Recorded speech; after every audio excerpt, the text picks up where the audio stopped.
और एक बड़ी खबर आ रही है इस वक्त गाजा से हमारे पास। गाजा में, मध्य गाजा में इजराइल ने हमला किया। हमले में 5 नागरिकों की मौत हो गई है। कई फिलिस्तीनी हमले में घायल हैं। बीते 1 घंटे में कुल 15 लोग मारे गए।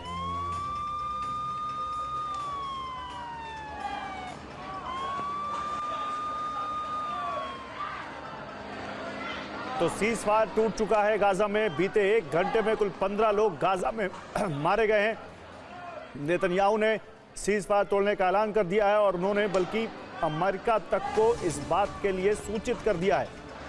15 लोगों में 5 नागरिक हैं जिनकी मौत हुई है यहां पर।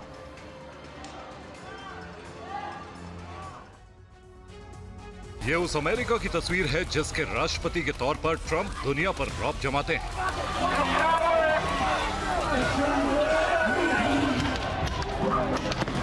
अपनी विश्व नीति के दबाव में दुनिया के देशों को डराते हैं। लेकिन अब ट्रंप अपने घर में ही सबसे बड़े संकट का सामना कर रहे हैं।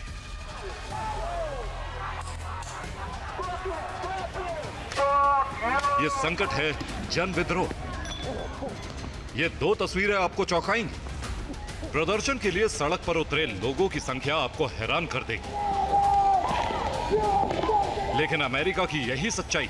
एक तरफ पोर्टलैंड के डिटेंशन सेंटर का घेराव कर आम लोगों ने ट्रंप की नीति और कार्रवाई पर सवाल उठा दिए, तो दूसरी तरफ न्यूयॉर्क समेत देश के ज्यादातर शहरों में नो किंग्स डे मार्च से ट्रंप की कुर्सी पर संकट खड़ा कर दिया गया।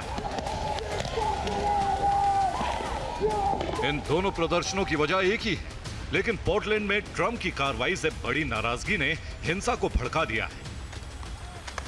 पोर्टलैंड के इस हिंसा की वजह है ट्रंप का घरेलू मोर्चे पर नेशनल गार्ड के इस्तेमाल का प्लान, और वो इसलिए क्योंकि पोर्टलैंड के डिटेंशन सेंटर में बंद लोगों को छुड़ाने के लिए प्रदर्शन हो रहे थे। इस डिटेंशन सेंटर में अप्रवासी, अपराधी और जुवेनाइल को रखा गया है, जिसमें अप्रवासियों और जुवेनाइल को रखने वाली नीति पर ट्रंप घिर गए।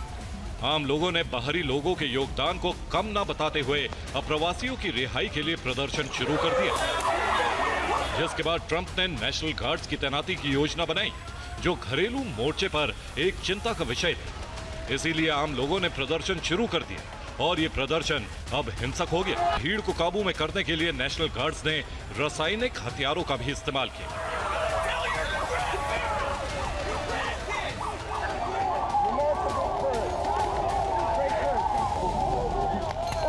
लेकिन लोगों ने हटने की बजाय आगजनी शुरू कर दी।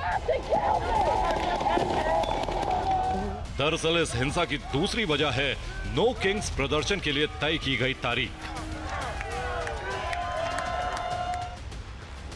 प्रदर्शनकारियों ने ट्रंप के खिलाफ चलाए जा रहे अभियान में अपनी भागीदारी पोर्टलैंड में सुनिश्चित की थी। वॉशिंगटन डीसी से लेकर न्यूयॉर्क तक भारी संख्या में लोग जुटे।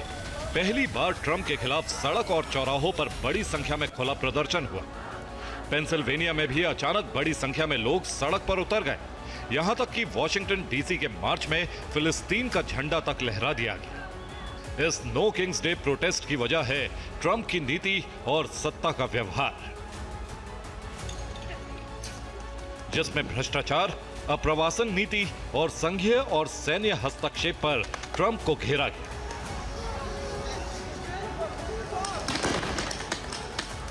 इस प्रदर्शन का असर कितना व्यापक हो सकता है, इसे समझने के लिए प्रदर्शन का आकार समझ लीजिए। नो किंग्स प्रोटेस्ट के तहत 2700 शहरों में प्रदर्शन हुए और एक अनुमान के मुताबिक इन प्रदर्शनों में 70 लाख लोगों ने हिस्सा लिया, जो अमेरिका के इतिहास में किसी राष्ट्रपति के खिलाफ सबसे बड़ा प्रदर्शन बन गया है। लेकिन ट्रंप को इससे कितना फर्क पड़ा, इसकी जानकारी नहीं। हालांकि कुछ विशेषज्ञों का मानना है कि ट्रंप अपनी नीतियों पर लगातार घिरते जा रहे हैं और उनका घेराव उनके पद के लिए संकट बन सकता है,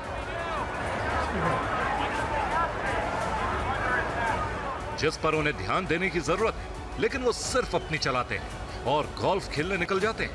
इसीलिए ये प्रदर्शन नो किंग्स के बैनर तले हो रहा है। Bureau report, TV9 भारतवंश।